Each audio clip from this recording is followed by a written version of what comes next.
And we are coming down the home stretch here in 2022, the regular season.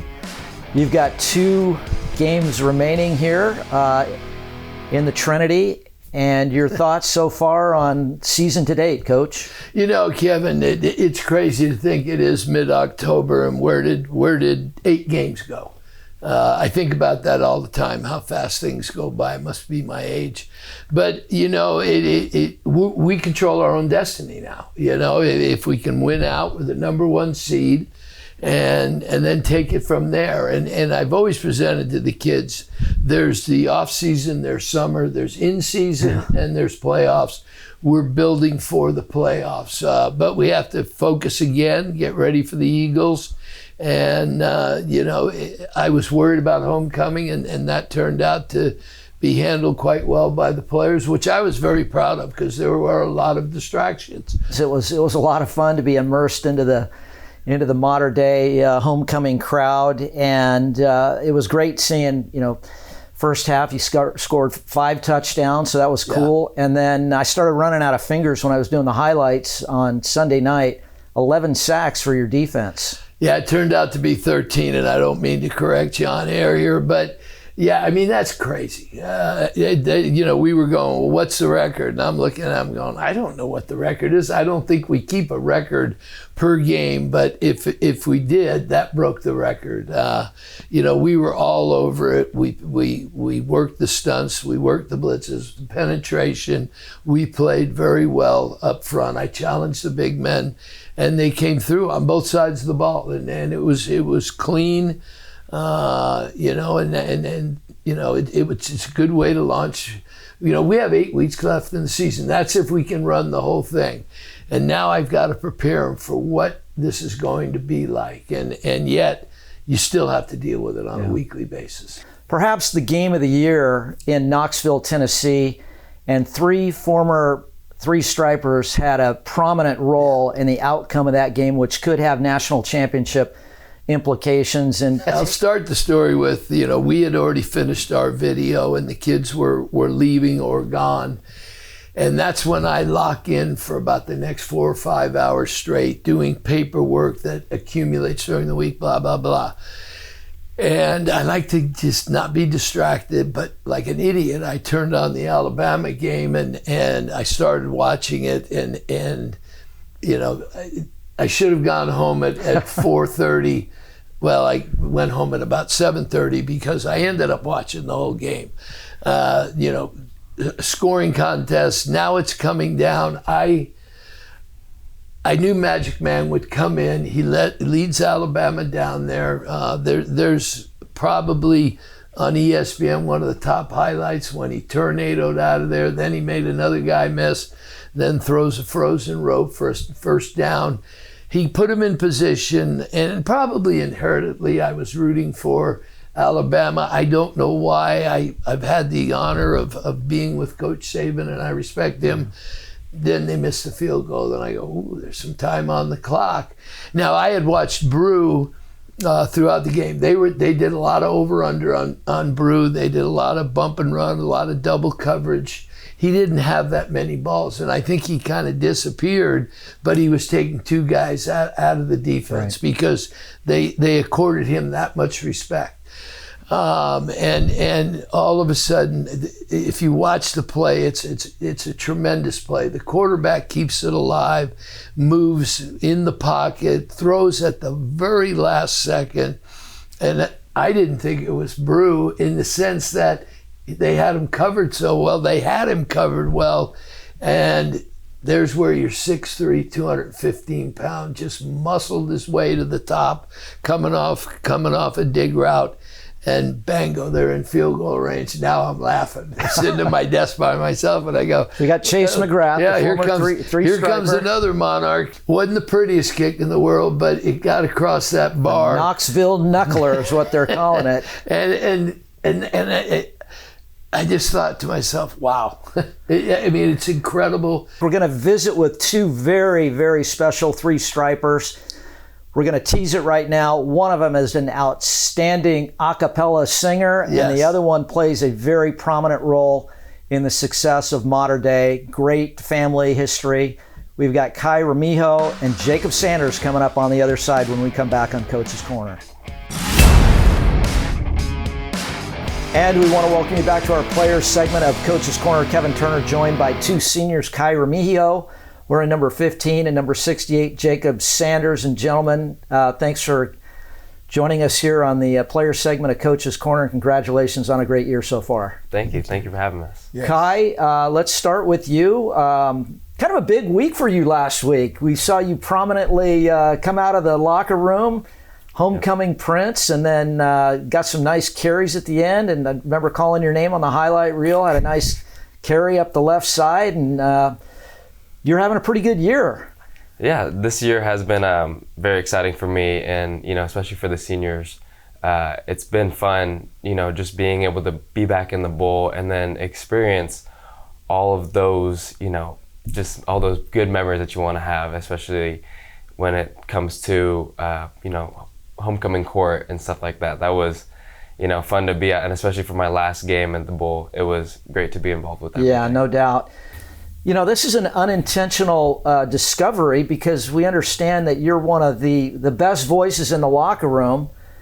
Going into junior year, I had met some of the teammates, actually. They were just, former players, Jacob Kangaika and Mo Tapasoa.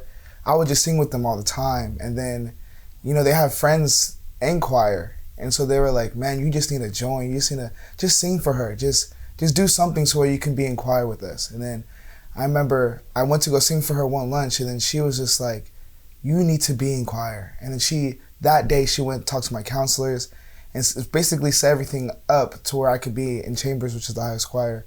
You guys could be superstars anywhere, but you chose to come to Mater Dei for the academics, spiritual, and the athletics. And, I was talking to Coach Rollinson before we aired, and he just said we couldn't do what we do without the look and the commitment of our service team players. And, what's that like every week going against 4- and 5-star guys? For service team, it's really just a beneficial part and for our team. And so it's really just getting the sheets and the cards of what we think the other teams are going to be running, and then just emulating that throughout the entire week to give our defenses and for Jacob, give our offenses the best look.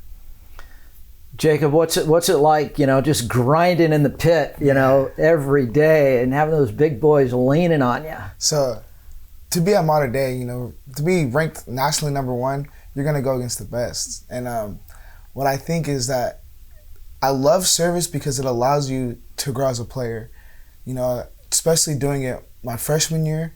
Just seeing that team with Bryce and all that, I was like scared, but then I was able to gain confidence seeing that I can hold my own.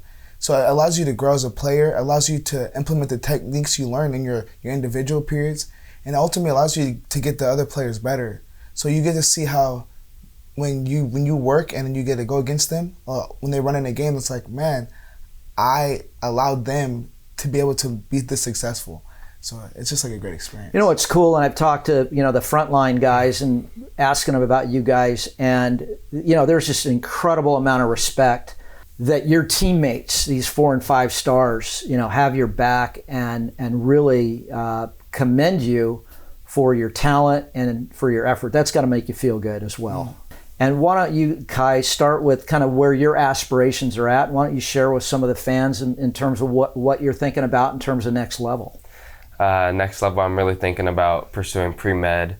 I want to be able to use my academics and possibly my athletics to get me to a position where I can help others and get me into a great school. I was thinking of Johns Hopkins as one of those opportunities. And Jacob, you were talking about maybe going to UPenn or Columbia, yes. And I kind of like that because New York, selfishly, theater arts, and you can combine. He wants to be a biomechanical engineering major, whatever that is. But there might be a place for you on Broadway someday. Yes. It's basically, I've gotten hurt twice, and just going through that process is just really detrimental to your emotional health. So I just want to be able to design things and help people be able to recover faster so that, that process goes smooth and quickly. Absolute shining stars academically and athletically, and that's sort of what the 3 stripes essentially embodies. Wouldn't you agree? Yes, sir. Pride, poise, and courage. So You got the Eagles coming up this week, and your thoughts on this week's matchup. I'll go with you, Jacob, first. Okay, I think it's going to be a good matchup. They're a very good passing team, and we have a good pass rush defense. So I think if we can get after them early, handle things early, to be honest, I don't think any team can really hang with us. And that's just having confidence in my players, having confidence in my brothers, in the brotherhood. And I think if we come and play our best game, stay motivated, stay disciplined, then we should handle things early. Kai, you have anything to add to that? It was pretty good analysis right there. I mean, he basically said everything for me. Make sure we're on top of our service, making sure we basically just end the game early, give each other the opportunity to just have trust in our brothers and the brotherhood that we can capitalize on our opportunity against Santa Margarita. All right, man. Good luck this week and through the balance of the season with your career after Mater Dei. Congratulations on just spectacular achievements in the classroom and on the athletic field. Thanks for coming by. Thank you. Thank you for having me. All right. Yes. Come back with a coach and we'll wrap things up right after this.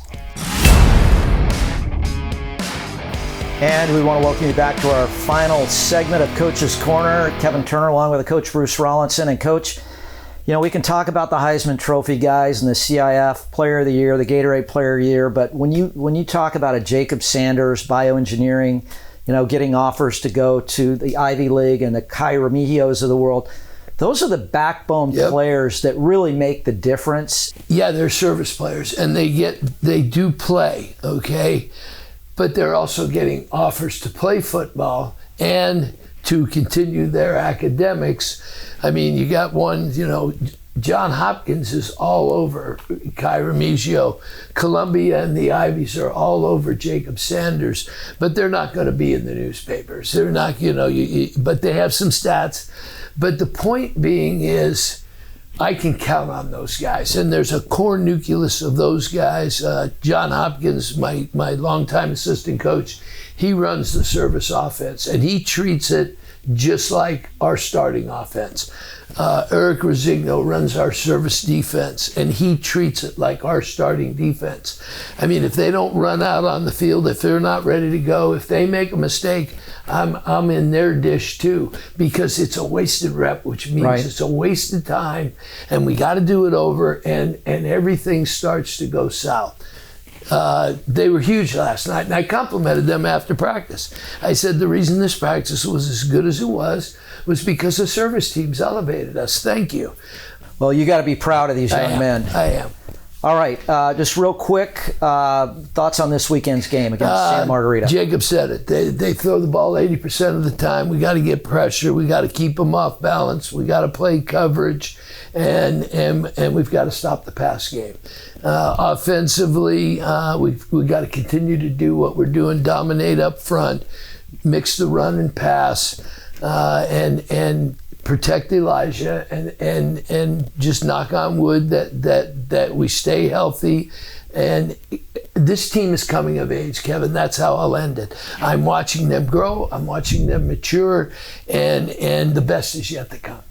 Friday night, Saddleback College. They've really done a nice job down there. Yeah, that's where we played the state Fond game. memories, yeah. Played National the state game there and game. won the national championship, and it's a phenomenal facility. And Kerry Crabb, my good friend, former Mater Dei coach for me, and former Mater Dei teacher, head coach at Saddleback, and I told him, I said, this is a dream come true, and he goes, you betcha.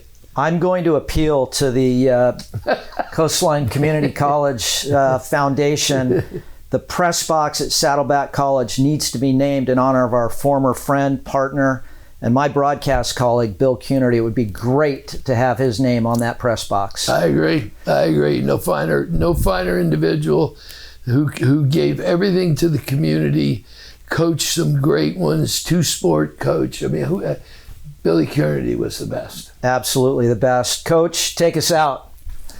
Bear paint, hook and crook, and rock and roll, baby. All right, we'll see you next week for the coach. I'm Kevin Turner. So long, everyone.